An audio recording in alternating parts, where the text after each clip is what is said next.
404 tokens are a pretty new revolutionary idea that happened over the course of this year. And I believe that our project, Jelly Cubes, was actually the first project that had a 404 token, and that's called Jelly. And we actually labeled it Fractionalized Utility Token. But the name 404 has stuck as other major chains have started releasing these types of tokens. Now, what exactly is a 404 token? Well, guys, 404s allow NFTs to be tied and pegged to the value of a fungible token. What this means is you can turn an NFT into a specific amount of fungible tokens, and then you can take that specific amount of fungible tokens and turn it back into an NFT. And this actually has a lot of value and use cases, and in my personal opinion, is going to be absolutely massive and crucial for mainstream adoption of NFTs. And over here is actually our little Jelly logo in case you were curious. Now, how exactly do they work? Well, different projects have different ways of doing things, but the main premise is that you have some sort of NFT, and that NFT is now tied to a fungible token. And what happens is you can move between that NFT or fungible token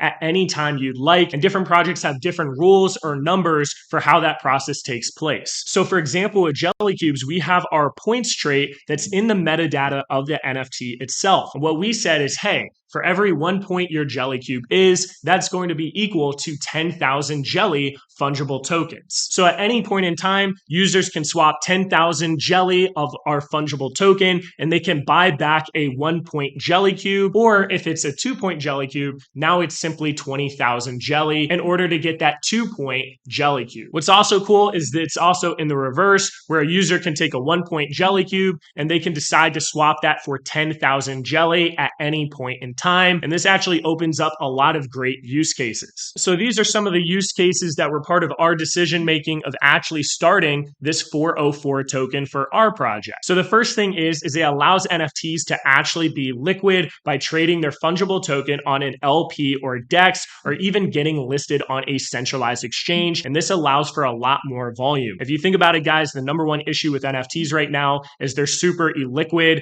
They have floors that you have to buy these specific floors and have to have enough money for. And it's very difficult to buy and sell a lot of these different NFTs. And by having a fungible token, you have the benefits of having something like a liquidity pool where you have instant liquidity for something that has always been illiquid. The next thing here is since the NFT or fungible token can always be redeemed for the other, meaning NFT to fungible token to NFT, this creates a value peg, meaning that whatever benefits or utilities that you give to the NFT will also benefit the fungible token and vice versa. If you think about it, guys, if I have some sort of utility for our Jelly token and people buy a bunch of Jelly and the price of Jelly goes up, well, now at any point in time, I can say, hold on, wait a minute. I can take this NFT Jelly Cubes and I can turn that into Jelly, and now I can sell that Jelly. So now there is a peg in value. So as the NFT goes up, so should the price of that Jelly and vice versa. Now, what's also interesting, it's also in the reverse, whereas the price of Jelly goes down, so will the NFT go with it. The next thing here is fractionalized ownership, which is going to allow NFTs, in my opinion, to have way higher floors than they've ever had in the past. If you think about it, guys, if you want to go buy a Pudgy Penguin, you're going to need 12 Ethereum or over 40,000 US dollars. A lot of people don't have that, but imagine if you could buy a percentage of a Pudgy Penguin and still benefit from that project actually doing well. Well, that's exactly what these 404 tokens allow.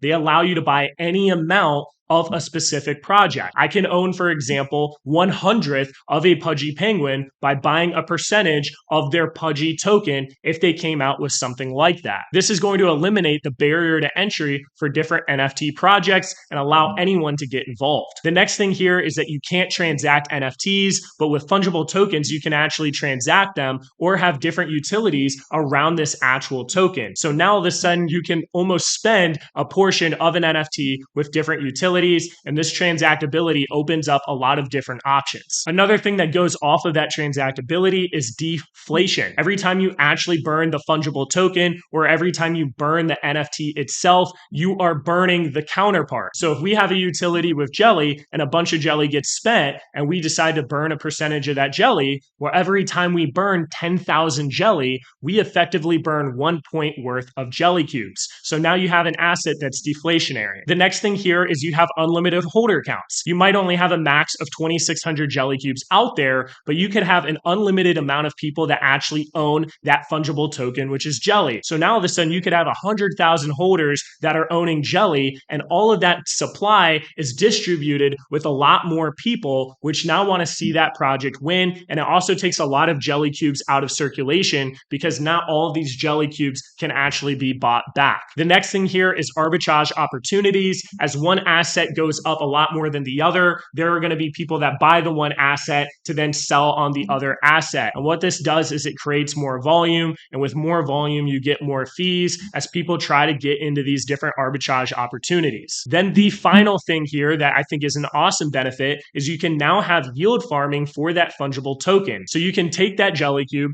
turn it into jelly token, and then you can add that as liquidity on some sort of decentralized exchange. And now that decentralized exchange might reward their DEX token as well as LP fees for that actual pool. And now you can actually earn a yield from your NFTs simply by providing liquidity. And because the jelly as well as jelly cubes are pegged together, oftentimes the price of that specific jelly token or fungible token upholds its value a lot better and makes the impermanent loss risk lower when it comes to these different decentralized exchanges. Now I wanted to show you guys our video that we had made to actually explain this process in case you still don't understand. So as you see here, when it comes to our specific way of doing it with the project, each one of our jelly cubes is based on a point value. So you can take a jelly cube from your wallet, for example, and you could put it through the chunkinator or the chunking process. And what we personally do is we take 10%, and you can see here, because it was a one pointer, it's 10,000 jelly chunks. And now with that 10% fee, we can allocate it to different areas such as staking, different rewards and gamification, team, deflation, whatever the case is. So in this situation, he took a 1 point jelly cube. It was worth 10,000 jelly. We have a 10% fee, which was 1,000. And now his actual jelly allocation went up. And you'll see for us, we have 1, 2, 3, and 5 pointers that each have 10,000. Now, what's interesting is when a jelly cube gets chunked, that jelly cube now goes on our marketplace that can only be bought back with the jelly token.